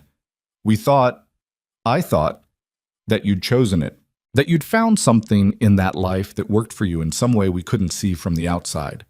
And I didn't feel like it was my place to tell you that from where I was standing you seemed... He stopped. Diminished? She offered. I was going to say flattened, he said. But yes. She nodded slowly. I was. I think I let it happen in increments that were each small enough to seem manageable, and I never stood back and looked at the total. Edward looked at her. Is that his fault or yours? It was the kind of question that could have felt like an accusation and didn't, because Edward asked it with the genuine curiosity of someone who actually wanted to understand. Both, she said. He stopped seeing me, but I also stopped presenting myself to be seen. I made myself a background character in my own life, and then I was surprised when people treated me like one. She drank her wine. I'm not saying what he did wasn't cruel. The affair, the logistics conversation, the Pimlico flat, all of it was cruel. But I spent years before any of that making it easier for him to think of me as removable. I want to be honest about that. Edward was quiet for a moment. Does being honest about that change anything? No, she said. But I'd rather understand my part in it than spend the next 20 years entirely convinced I was only a victim. That's not who I want to be. He put his arm around her briefly, the way he had when they were children, and then let go, because they were both Blackthorns, and there were limits. Right, he said. Are you ready to go home? Yes, she said. I think I am. Maste. The Belgravia house was quiet when the car brought her back at 11:30. Hartley had left a light on in the front hallway and a note on the kitchen table that said simply tea things on the counter in his precise, old-fashioned hand, and Vivian stood in the kitchen in the quiet and made herself a cup of tea and sat down at the table and took off the sapphire earrings and set them on the cloth in front of her. She sat there for a while. She wasn't triumphant. She'd half expected to feel something more defined than this. More satisfaction, more relief, some clean sense of having crossed a line. Instead, she felt a kind of tired clarity, the feeling of someone who has been carrying something heavy for a long time and has finally set it down and is now just standing there noticing the absence of the weight. She thought about Vanessa's face in that last moment before she'd turned to leave, the collapsed look behind the composed surface. She wasn't glad about it, exactly. She hadn't lied when she'd said she didn't want to fight. She genuinely didn't, and she genuinely didn't feel the pleasure in Vanessa's discomfort that she'd been half afraid she would. What she felt instead was something closer to exhaustion on behalf of both of them. Two women circling around a man who had never fully understood either of them. She finished the tea and went upstairs and lay on the bed in the dark and was asleep within 10 minutes. Adrian didn't sleep. He and Vanessa got back to the penthouse at 10:30, and the conversation that followed was one of those conversations that starts with controlled voices and ends somewhere considerably less controlled, not because anyone screams, there was no screaming, but because the things being said have their own gravity, and you can't manage your way out of gravity. Vanessa told him what Charlotte Blythe had told her. She told him about Marguerite Blackthorn and the European Cultural Heritage Council and Continent Capital and the 15-year board relationship. She told him about the Sterling Blackthorn Endowment and the 9 countries. She told him what Vivian had said at the table, so not word for word, but the shape of it, the weight of it. Adrian sat on the couch in the living room with his jacket off and his tie loosened and listened to all of it, and when she was finished, he didn't say anything for a long time. You knew she had family money, Vanessa said. She wasn't accusing him anymore. She was past that stage. She sounded like someone doing a post-mortem on something that had already ended. You knew the name meant something. I knew it in the general sense, he said. I never looked at the specifics. Why not? He thought about that honestly. Because she never made it relevant. She never brought it up. The foundation work, the board positions, She did all of that quietly, and I didn't ask because—" He stopped. "Because it was easier not to," Vanessa said. "Yes. Because understanding the specifics might have complicated your picture of things." He looked at her. "That's probably right." She was sitting across from him in the red dress she'd worn to the gala, and she looked, he thought, very tired. The evening's confidence was gone from her. Not the fundamental confidence, which was structural in her and wouldn't disappear overnight, but the specific confidence of this particular plan, this particular evening, this particular version of the future she'd been moving toward. "She told me to plan accordingly," Vanessa said, "about Continent Capital. I know what that means. Do you?" The review extension. He'd been turning it over since the moment she'd told him about Renaud at the Blackthorn table. "They're not going to kill the application. They're going to sit on it until the quarter closes and we miss the window, and then the bridge facility terms kick in and we're—" He stopped. He pressed the back of his hand against his mouth briefly, a gesture she'd never seen him make before. "How bad?" she asked. "If the Continent Capital facility doesn't come through by end of quarter, we have a liquidity problem. We can manage it in the short term, but the investors will see the quarterly filing and the questions will start, and once questions start—" He looked at the ceiling. "It cascades. That's how these things go. It cascades." Vanessa sat with that. "Can you fix it?" she asked. "I don't know." He said it with a flatness that she found more frightening than if he'd been angry. "I need to talk to my CFO tomorrow. I need to look at all of it with clear eyes, and I haven't—" He stopped again. "I haven't been looking at it with entirely clear eyes for a while." "Because of me?" she asked, not defensively, just needing to know. "Because of me," he said. "You didn't force anything. I made the choices I made." He looked at his hands. "I told myself the refinancing was solid. I told myself the Vivian factor, the reputation piece, would outlast the marriage. I thought the relationships were mine by association, and that association would survive a separation." He laughed, briefly, with no humor in it at all. "I was wrong about all of it. They were always hers, every last one of them." The room was quiet for a while. "What happens to us?" Vanessa asked. He looked at her. There was something in the question he hadn't expected, a genuine vulnerability underneath it, a real asking, not the managed Vanessa he was used to, but someone who was actually uncertain and had decided, at this hour and after this evening, that pretending otherwise was more work than it was worth. "I don't know," he said. It was the most honest thing he'd said to her in months. She nodded slowly. "That's—" She paused. "That's actually better than a reassurance, I think, at this point." "Yeah." They sat in the quiet of the penthouse. His penthouse now, the home he'd decided was his to redesign. The place Vivian had built, and he'd inherited through his own choices. And outside the windows, London went on with its nighttime business, indifferent to all of it. The Charlotte Blythe piece ran 11 days later. It wasn't a gossip piece. It was never going to be a gossip piece. Charlotte didn't write gossip pieces, and her publication didn't run them. What it was instead was a profile of Vivian Sterling, framed around her return to active involvement with the Sterling Blackthorn Foundation after a period of what the piece delicately called private withdrawal. It mentioned the gala. It mentioned the sapphires and the family history attached to them. It mentioned, in passing, that Vivian would be resuming a seat on the foundation board and taking an active role in several new restoration initiatives across Britain and the continent. It did not mention Adrian Cole by name. It didn't need to. People who knew London society read it and understood the entire story from the architecture of what was present and what was absent. The restoration of Vivian Sterling to her proper context was its own statement, legible to anyone who knew how to read it. The piece ran on a Tuesday. By Thursday, 2 of Adrian's investors had requested meetings. His CFO, a careful man named Sorensen, had laid it out on a spreadsheet the morning after the gala. Everything. Not the managed version Adrian had been presenting to himself, but the actual numbers, the bridge facility terms, the Continent Capital timeline, the debt service schedule, the asset-to-liability ratio that had been, for the past 2 years, sustained in part by the reputation advantage that was now, as of approximately 9:45 on the night of the National Gallery Gala, gone. Sorensen had put the spreadsheet on Adrian's desk and sat across from him and said, With the careful neutrality of a man who had been trying to raise this conversation for 6 months and had been deflected 6 times, I need you to see all of this. Adrian had seen it. The investor meetings were not hostile. That was almost worse.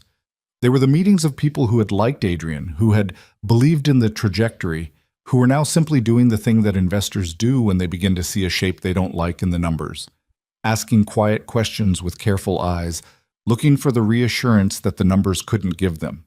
He handled the meetings as well as he could, which was better than nothing and not well enough. Sorensen came into his office on the Friday afternoon after the second investor meeting and closed the door. "We need to discuss restructuring," Sorensen said. "I know. Not the cosmetic kind, the actual kind. What we need to do is—" "I know," Adrian said. "Put together the options. I'll look at them over the weekend."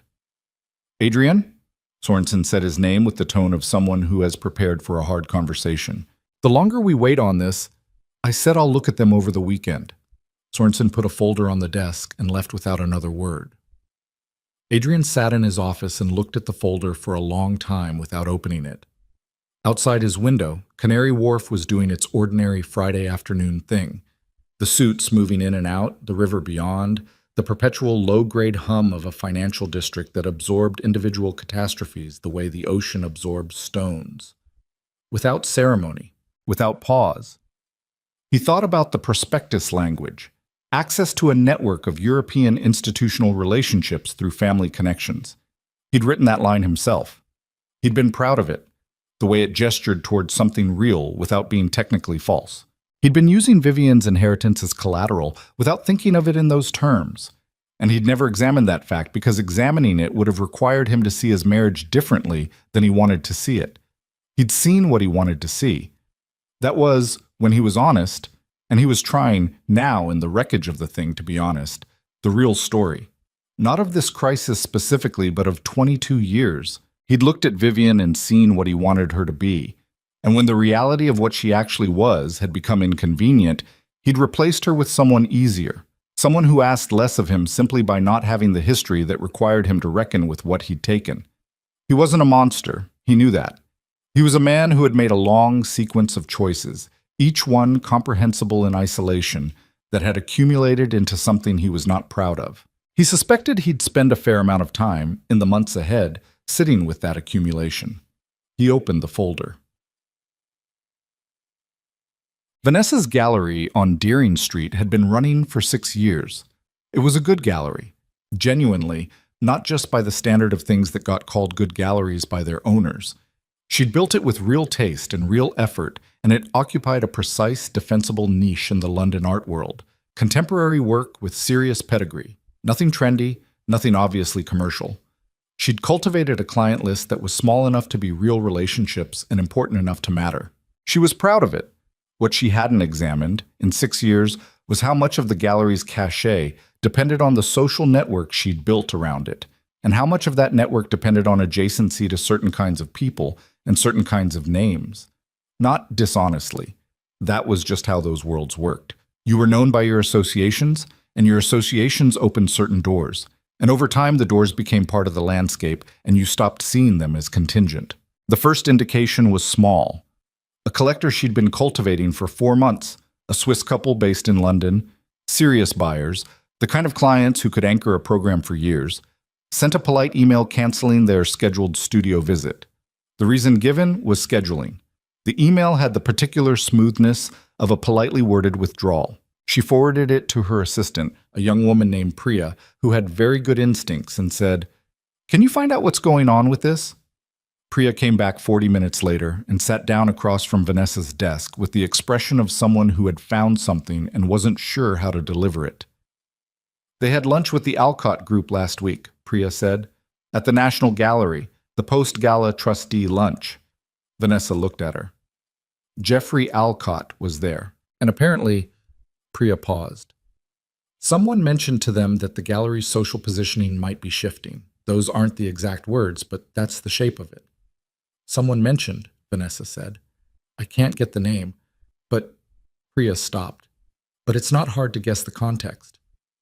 "No." Vanessa sat back in her chair. She looked at the gallery floor below her office window. The current show, a series of large format photographs by a Finnish artist she'd championed for 3 years, clean and serious and worth more than it was currently selling for. She'd done real work here. That was true, and it would remain true regardless of what happened next. But real work, she was understanding, could be undermined by association, and what she was associated with right now was a man whose professional reputation was visibly deflating, and a situation that Charlotte Blythe had written about with the kind of delicate precision that ensured it would be remembered. She thought about what Vivian had said at the table. Choosing to be small is very different from being small. She'd been talking about herself, but it had landed somewhere else too, somewhere that Vanessa had been sitting with ever since. She'd built something real, and she'd chosen to carry it on the arm of a man whose foundation turned out to be borrowed, and she hadn't examined that because she hadn't wanted to. That was her part. She owned it. "Priya," she said. "Yes?" "I need you to pull the client list and flag anyone we've added in the last 18 months. Cross-reference with any contacts that came through Adrian or his network." Priya looked at her carefully. "How granular do you want it?" "Very." "Okay." Priya stood. "Can I ask, are we managing a situation or are we—" "We're rebuilding," Vanessa said. "There's a difference." Priya nodded and left, and Vanessa turned back to the window. The Finnish photographer's work looked back at her from the gallery floor. Images of northern coastline, gray and honest and very, very clear in the light. She thought, I know how to do this. I know how to build something from the actual ground up because I've done it before. What I need to stop doing is depending on ground that someone else owns. It wasn't a comfortable thought. It was an accurate one. 3 weeks after the gala, Adrian sent Vivian an email. Not about the divorce proceedings, which were being handled by their respective solicitors with the careful, distant formality of 2 armies negotiating through intermediaries. This was a separate email sent on a Sunday evening, short enough that she read the whole thing in under 30 seconds. Vivian. I've been thinking about how to say this for a while, and I don't think there's a right way, so I'll just say it. I didn't understand what I had. I don't mean that as a negotiating position. The lawyers can handle all of that. I mean it plainly. I looked at you for 22 years, and I saw what I decided to see, and I stopped looking at what was actually there. I'm not asking you to forgive that. I don't know that it warrants forgiveness. I just wanted to say it because it's true, and I should have said it a long time ago. A. She read it twice. She sat with it for a while. She thought about what her honest response was. Not the managed response. Not the Blackthorn response. Not the response of someone who was still protecting herself. The honest one. Her honest response was that it mattered. That it was insufficient and too late. And also that it mattered. Because 22 years was 22 years and there were real things in them, and a person who told you the truth, even when it cost them something, deserved to have that acknowledged, even if the truth had come about a decade too late. She thought about writing back. She composed several things in her head, ranging from formal to something more direct. In the end, she wrote 3 sentences. I hear you. I could say a number of things in response, and I've thought about several of them. What I'll say instead is that I think we both stopped looking in our different ways, and I don't think either of us should spend the rest of our lives only as the villain in the other's story. B. She sent it before she could revise it into something more guarded. He didn't reply, which was probably right. There wasn't anything to add. The divorce settlement took 4 months. Pemberton described it as straightforward, which was his way of saying that Adrian's reduced financial position had simplified certain negotiations that might otherwise have been complicated. The Pimlico flat had never been on the table from Vivian's side. She didn't want it and never had. But she retained her interests in several joint investment positions, received a cash settlement that Pemberton called fair and that she thought was probably generous given the circumstances, and walked away from the marriage with the legal unencumbering of her name from his business interests. That last part had required some specific language that Pemberton drafted with obvious care. The prospectus references, the implied network affiliations, all of it unwound with the kind of quiet precision that left no loose threads. On the day the final papers were signed, she was in the Belgravia house, in the small sitting room, in the same chair she'd been sitting in when she'd read the architect's letters the morning before the gala. It was raining outside, the particular gray London rain that has no drama in it, just persistence. Pemberton called to confirm. "It's done," he said. "Thank you," she said. "Of course, Lady Sterling." She put down the phone. She looked at the rain on the window for a while. She'd expected to feel something definitive. Relief, maybe, or grief, or the finality of a door closing. What she felt instead was more like the feeling after a long illness. Not the dramatic recovery, not the clean reversal, just the quiet returning of ordinary sensation. The temperature of the air, the sound of rain, the weight of the chair beneath her. Things that had always been there and that she was only now noticing again. She picked up the architect's letters and went back to the page she'd been on. Adrian's company filed for restructuring 6 weeks after the gala. It wasn't bankruptcy. Sorensen had managed to avoid that, just barely, through a combination of asset sales and a restructured debt arrangement that reduced the firm to approximately a third of its previous size. 12 of the 43 employees were let go in the first round. Another 8 left voluntarily in the weeks that followed, reading the landscape accurately. What remained was smaller and more honest and had, at least on paper, a sustainable path forward that didn't depend on the impression of reach that the firm had never actually possessed. The media covered it in the way the financial press covers these things. Factually, without cruelty, with the specific tone of an industry acknowledging an outcome that several people had apparently seen coming. A few pieces mentioned Adrian's personal situation in passing as context for the timing. None of them were unkind in the tabloid sense.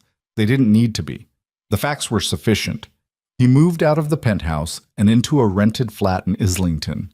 It had low ceilings and a perfectly adequate boiler, and he carried his own boxes. And on the first night, he sat on the floor of the empty living room, eating takeout from a bag and feeling the specific loneliness of someone who has arrived at a destination they chose without fully understanding they were choosing it. Vanessa had moved out of the penthouse 3 weeks earlier. The conversation in which they'd ended things had been, all things considered, less dramatic than either of them might have expected.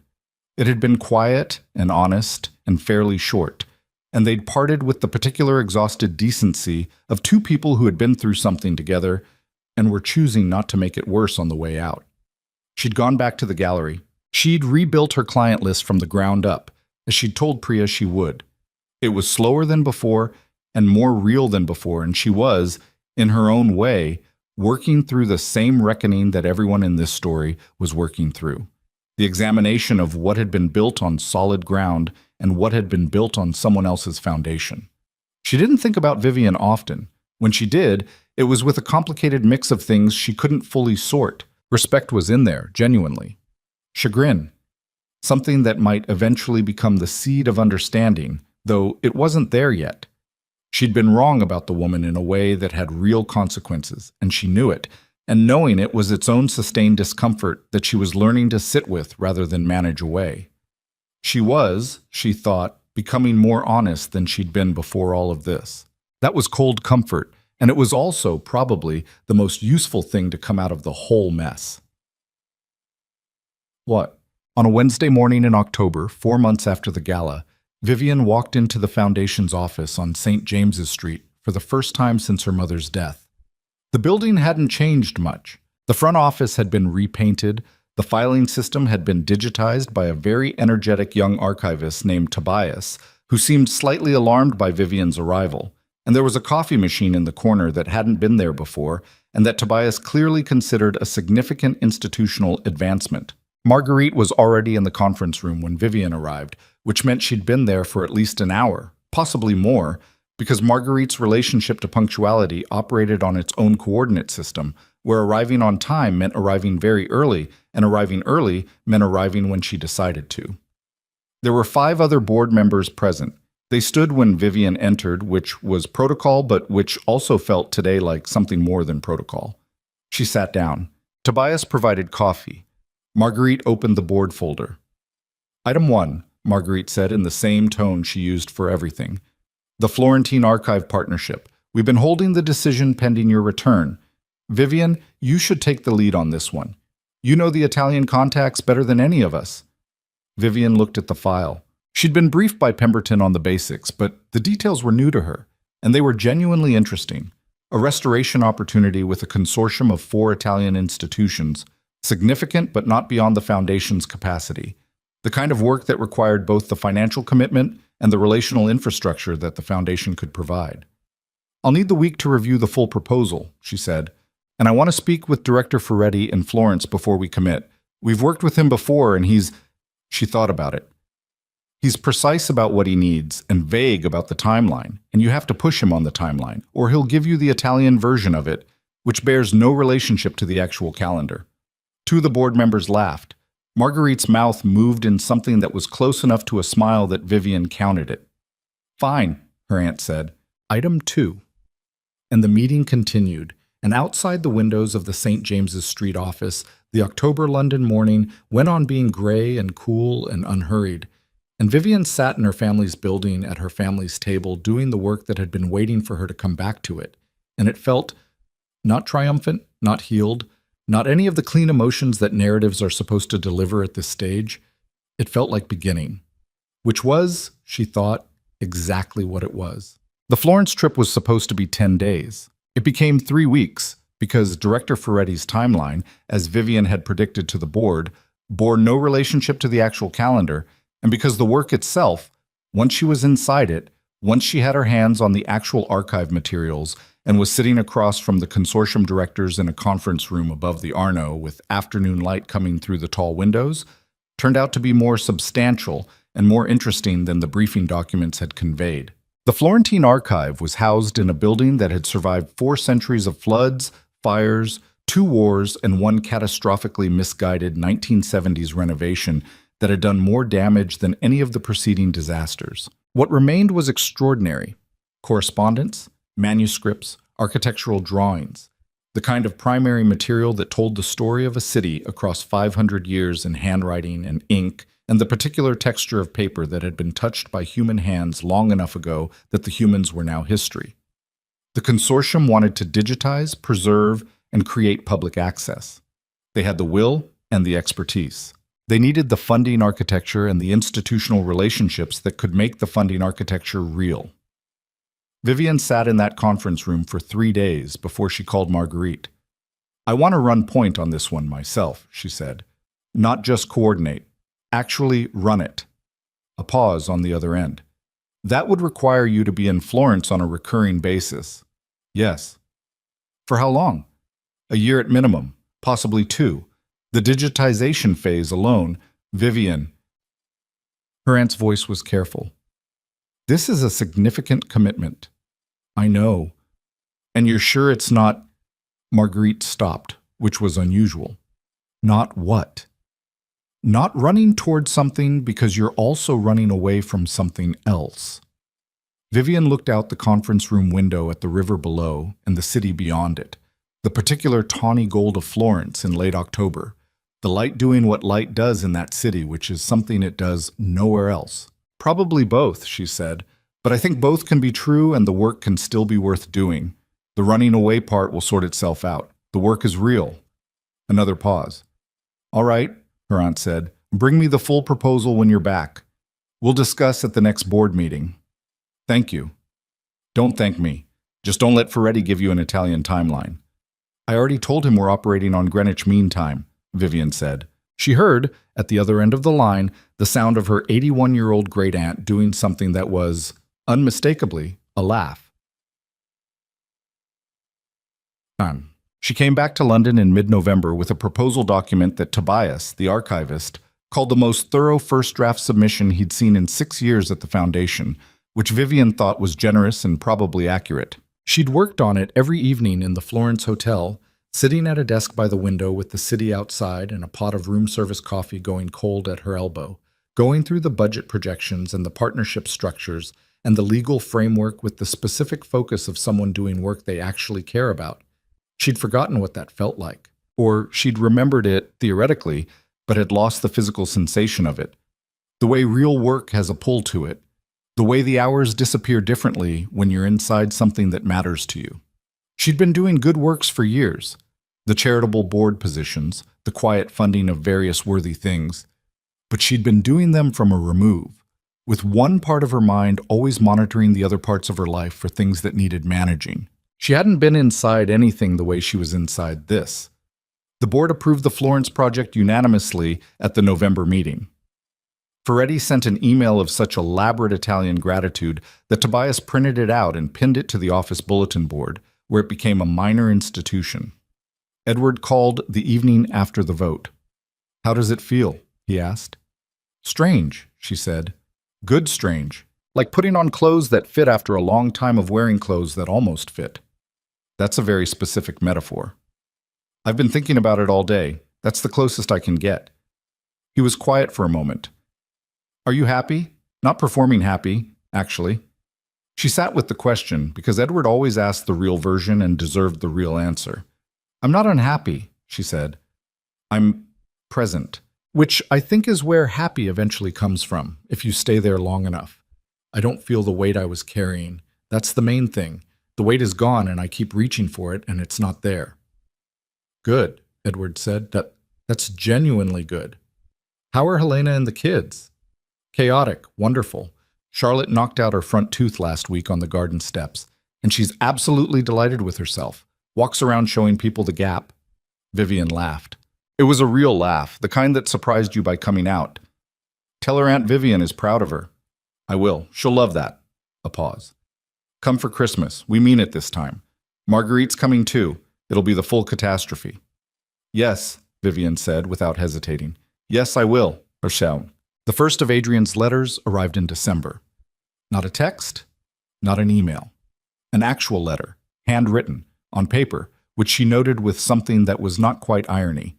He'd never written her a letter in 22 years of marriage. He was a man who communicated in bullet points and calendar invitations. The handwriting was worse than she'd expected, which made it somehow more real. He wrote that he'd been in therapy, which surprised her. He wrote that he was living alone and had had enough of the company restructuring, and that it was hard in the specific way that hard things are hard when you've spent years avoiding looking at them directly.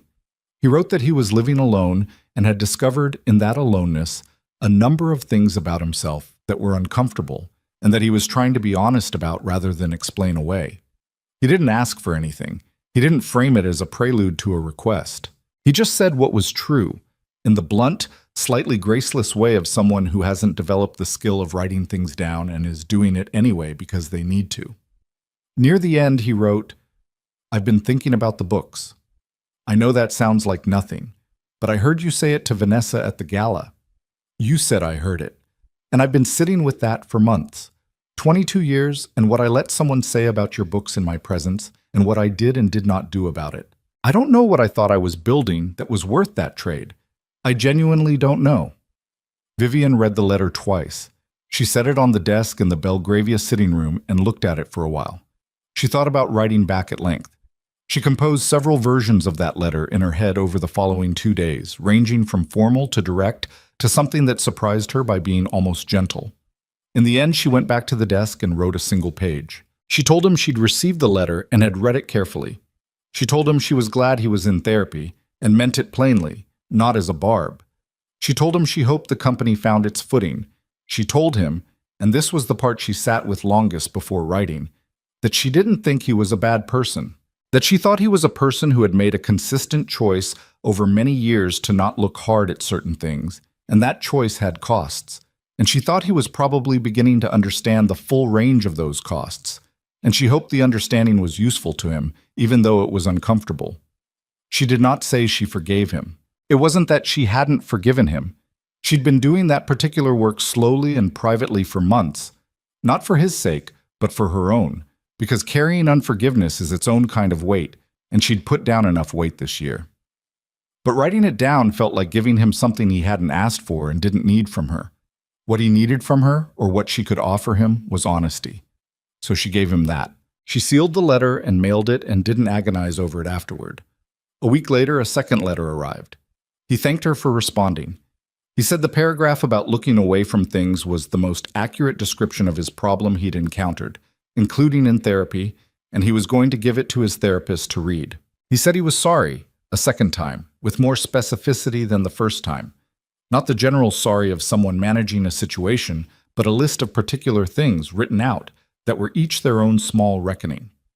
She kept both letters in the desk drawer, not as evidence, not as weapons, just because they were true documents about a chapter of her life, and throwing them away would be its own kind of falsification. She was back in Florence in January, and she stayed through March. The work had a rhythm to it that she settled into by the second week. Mornings in the archive with Ferretti's team, going through the digitization priorities. Afternoons in the consortium offices, working through the funding disbursement schedule, which was complicated by the involvement of 4 institutional partners across 3 countries and required the kind of patient, detailed attention that Vivian had always been good at and had spent years applying to dinner menus and calendar management. Applying it to something with actual stakes was, she didn't have a better word for it than satisfying. Deeply, specifically, bone-level satisfying. She had a small apartment near the Santa Croce, 2 rooms and a kitchen with a window that faced a courtyard where an old woman kept a great many potted plants. She walked to the archive every morning through streets that smelled of bread and cold stone and the particular Florentine winter that was less cold than London but damper, seeping into everything. And she bought coffee from the same bar each morning from a man named Luca, who eventually stopped asking what she wanted and simply had it ready. She was not serene. She didn't want to be, particularly. Serenity had always seemed to her like something that got misused as a substitute for actually being present in your life. She was in motion, which was different. She was making decisions and dealing with complications and occasionally getting frustrated and occasionally getting something exactly right and carrying it home at the end of the day in the specific way that work lives in you when you've been at it, honestly. She called Marguerite every Thursday. She called Edward every Sunday. She emailed Pemberton when the legal structures needed attention, and Tobias when the archival questions required the Foundation's institutional knowledge. She was not lonely, which was something she'd been slightly afraid of. She'd been lonely in the penthouse, which had been full of another person's life. She was alone in Florence in a way that was clean and chosen, and entirely different from that. Director Ferretti threw a dinner in March, the evening before she left for London, at a restaurant in the Oltrarno that had been in the same family for 60 years and that served, Vivian thought, the best ribollita she had ever eaten in her life. Ferretti was a tall, thin man in his late 60s who wore the same type of suit every day and had the specific, wiry energy of someone whose passion for his work had never burned down to routine in 40 years of doing it. She'd grown genuinely fond of him, difficult timeline and all. The consortium directors were there, and 2 archivists who had become people she'd call colleagues, and Ferretti's wife, Elena, who spoke no English but communicated entirely effectively through the medium of feeding people. Near the end of the dinner, Ferretti raised a glass and gave a small toast that went on longer than toasts are meant to and covered, among other things, the Foundation's contribution, the history of the archive, several tangentially related points about the nature of cultural preservation, and a brief detour into his own grandfather's work in the 1950s, before arriving at Vivian specifically. What we have here, he said, in the careful English he deployed for important points, is a person who understands that history is not a decorative item, that a letter written in 1542 is not less real than whatever happened this morning, that when we preserve these things, we are saying to the people who come later, you are not alone. People struggled before you. People loved things before you. People made mistakes and tried again before you. He looked at her with the directness of someone who meant every word he was saying. We are very glad you came back, he said. She thanked him and didn't say much else because there wasn't much to add, and because Elena was already bringing more food. On the walk back to the apartment that night, cold air and the stone streets and the city doing its ancient, indifferent thing around her, she thought about what Ferretti had said. You are not alone. People struggled before you. She thought about the blackthorn women in the portraits on the Belgravia hallway, the ones who looked out of their frames with that particular steadiness. She'd grown up walking past those portraits and absorbing them as atmosphere, family wallpaper, essentially, without ever really reading them as the stories they were. Each one a person who had been through something and come out the other side carrying themselves with the posture of someone who had decided what they were not willing to lose. She'd spent 22 years being willing to lose too much. That was the honest version. Not Adrian's fault. Not entirely. Her own choices. Made for reasons she could understand and had now examined and set down. What she was not willing to lose, it turned out, was herself, which sounded obvious when you said it plainly, but the practice of it was considerably less obvious and had taken, in her case, a very long time and a very sharp set of circumstances to arrive at. She was 51 years old. She had, if she was lucky, several decades ahead of her. She intended to use them differently than she'd used the last two. The second year of the Florence project brought complications that nobody had fully anticipated. One of the consortium partners, a regional cultural authority in Emilia-Romagna, ran into political difficulties that put their funding contribution in jeopardy. The digitization timeline slipped by 4 months because 2 of the scanning systems failed simultaneously, and the replacement parts came from a German supplier whose own supply chain had issues that cascaded in the specific way supply chains cascade. A significant portion of the correspondence archive turned out to be in a regional dialect that required specialized translation expertise that then needed to be sourced and contracted and integrated into a workflow that had been designed without it. None of this was what the board had approved. All of it required decisions and adjustments and the patient work of managing real complexity in real time without the luxury of clean answers. Vivian handled it with a quality she recognized in herself that she'd previously undervalued. She was very good at the part where things go wrong. Not in the crisis energy way, not with the adrenaline of someone who thrives on emergency, but in the quiet, persistent way of someone who simply stays at the problem until the problem is smaller. She didn't panic when the Emilia-Romagna funding fell through. She restructured the Phase 2 budget in a single working session with Tobias on the phone from London and had an alternative proposal to the board within a week. She didn't spiral when the scanning systems failed. She called the German supplier and had a direct conversation about the actual timeline versus the quoted timeline, and asked the exact right questions and got a more honest answer. And then she called Ferretti and told him the actual timeline and watched him visibly suffer before accepting it. "You are a difficult woman," Ferretti told her, during one of the harder weeks. "I've been told that," she said. "It is a compliment." "I know," she said. "I'm finally taking it as one." 9 months after she'd last seen him, she ran into Adrian on a Tuesday afternoon in late spring. It happened on a street in Fitzrovia, entirely at random, which was London's way, a city of 8 million people that periodically demonstrated its indifference to emotional timing by arranging these encounters with no warning whatsoever. She was coming out of a bookshop with a bag of things she'd been meaning to buy for months. He was walking in the direction of the tube, jacket over his arm, looking at his phone. He looked up, and they both stopped. He looked different, thinner than before, in a way that wasn't unhealthy but was real. The particular polished quality he'd always carried, the expensive suit, the groomed certainty of a man performing upward mobility, was quieter.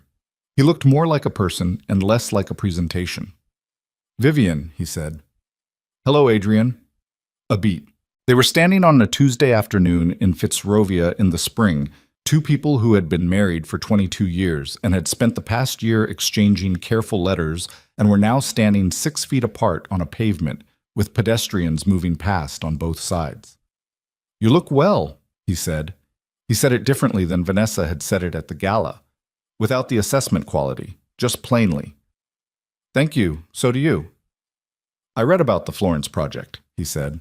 "In the Foundation's newsletter, Tobias sends it to the alumni contact list. I don't know if you knew I was on that." "I didn't. I should probably unsubscribe." "You don't have to." He shifted the jacket on his arm. "How is it going, the archive?" "It's complicated and slow, and the dialect translation issue is still not fully resolved, and I wouldn't trade it for anything." Something moved across his face. Not sadness exactly, more like recognition of a thing he'd known but hadn't understood in time. "That sounds like you," he said. "I mean that as—" "I know how you mean it," she said. They stood there for a moment. Around them the city moved and didn't care. "The letters helped," he said. "Your letters. I want you to know that." "I'm glad. I've been—" He paused. "I've been doing the work, the therapy, the looking at things. It's uncomfortable, and I think it's probably necessary, and I'm not where I want to be, but I'm further than I was." "That's all it is," she said. "Just further than you were." He nodded. "Are you—" He stopped, started again. "Are you at peace with it? With all of it?" She thought about that question on the pavement in the spring afternoon, with the bookshop bag in her hand and the city going on around them, and she gave him the honest answer. "I'm not at war with it," she said. "That's probably the most accurate thing I can say right now. Some days I'm angry still, in the small background way. Some days I miss, not you specifically, not the last years, but something from the earlier part, something that was real. I let myself miss that without making it mean more than it does. She looked at him steadily. But I'm not waiting for anything. I'm not waiting to feel finished or resolved or whatever I thought came after all this. I'm just in my life. That's what I've got. He was quiet for a moment. I envy that, he said. I'm not there yet. You'll get there, she said. Or you won't, but you'll get closer. That's the realistic version. He made a sound that was something between a laugh and an exhale. The realistic version, yes. He looked at her for a moment longer, and she looked back. And there was no drama in it. No unfinished business pulling at the edges, no grief lunging up. Just two people who had been through something together and had arrived, separately, at different places in the aftermath. Take care of yourself, he said. You too, she said. He nodded and walked on. She stood for a moment and watched him go. Not with longing, but not without feeling either. Just the particular human weight of a significant chapter of your life walking away down a London street on a Tuesday in spring. Then she shifted the bookshop bag to her other hand and walked on too. Yeah. The Florence Archive project was officially completed. Phase 1, at least, the phase that Vivian had designed and led, on a Thursday in September, 2 years and 7 months after the board had approved it. The public access portal launched the following week. 3 universities used it within the first 10 days. A doctoral student in Edinburgh sent the foundation a letter saying that a particular collection of 16th century architectural correspondence she'd accessed through the portal had changed the direction of her dissertation. Ferretti forwarded the letter to Vivian with a single line attached. You see, this is why. The board held a small reception in the St. James's Street office. Marguerite attended, which was not a given. Her aunt attended things on a strict hierarchy of actual significance, ignoring everything she considered merely ceremonial. She sat in her usual chair with her hands folded and watched the room with the expression of someone who is pleased but sees no reason to perform the pleasure. Geoffrey Alcott was there. De Klerk had sent a bottle of wine from Geneva with a card that Tobias also pinned to the bulletin board. Edward came with Helena and their youngest daughter Charlotte, who was 8 now and had grown her front tooth back, and was going through a phase of intense interest in archives, which had been caused, Helena said, by a single conversation with Vivian at Christmas the year before about what an archive actually was and why it mattered. Charlotte found Vivian near the drinks table. Is it all letters? Charlotte asked. The Florence one. A lot of letters, also drawings, maps, some account books. What's the oldest thing? A letter from 1487, Vivian said. Written by a man named Benedetto to his brother. He's describing a building he's working on. He says the proportions are giving him trouble and he can't sleep. Charlotte considered this. Did he fix the proportions? The building is still standing, Vivian said. So probably yes. Charlotte nodded, satisfied, and drifted off toward the bookshelf, and Vivian watched her go and felt something she didn't try to name. Later, after the reception had wound down and the staff were clearing up, she stood in the hallway of the foundation building looking at the portraits. The Blackthorn women in their frames. The way they looked back. Not stern exactly, not triumphant, just steady, just present. Marguerite appeared beside her. They stood there together looking at the portraits. Your grandmother in that frame, Marguerite said, gesturing to the second from the left. Do you know she nearly sold this building in 1961? She needed capital, and the building needed repairs, and she thought, sell it, simplify, start over somewhere smaller. I didn't know that. Obviously she didn't. She found another way. Marguerite was quiet for a moment. We always find another way. That's not sentimentality. It's just the record. The record shows that when people in this family are pressed, they find another way. Vivian looked at her grandmother's portrait, a woman she'd known only at the very end of her life, small and sharp and funny in the specifically dry way that the Blackthorn women tended toward. She'd sat in this grandmother's kitchen as a child eating biscuits while the old woman read the newspaper and made occasional withering comments about politicians. I almost didn't call you, Vivian said, after Adrian told me. I almost just took the Pimlico flat and disappeared into it. I know, Marguerite said. What would you have done if I hadn't called? Her aunt was quiet for a moment. I would have waited, she said, as long as it took. You would have called eventually. You were very certain of that. Yes. Why? Marguerite looked at the portraits for a moment before answering. Because you're a person who needs to come to things yourself. You always have been. You can't be pushed into your own clarity. You arrive at it in your own time, and then nothing moves you from it. She glanced at her niece. The waiting was not especially comfortable, I'll tell you that, but I was certain. Vivian stood with that for a while. Thank you, she said, for the waiting. Don't be maudlin, Marguerite said, and straightened her jacket and went to say goodbye to Geoffrey Alcott. But there are things this story is about and things it isn't. It isn't about revenge. That word came up. In the coverage, and the gossip, and the way people retold the gala story across London dinner tables for months afterward. The version where Vivian Sterling laid a trap and sprung it and destroyed the man who'd wronged her. That version is cleaner and more satisfying in a certain way, and it's also not accurate. The structures that undid Adrian's company were structures he'd built on borrowed foundation. Vivian's family declined to obscure that. There's a difference, and it matters. And the difference is worth insisting on. It isn't about triumph, either.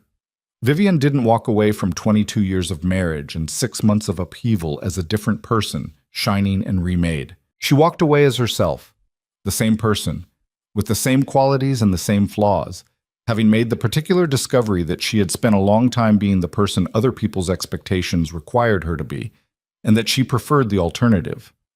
What it is about is attention. The question of what you're actually looking at, and whether you've bothered to look. Adrian didn't look. He looked at Vivian and saw what he needed her to be. Stable, background, permanent, not requiring anything that would complicate the picture he was building of himself. And he stopped there. He stopped there for 22 years and called it a marriage.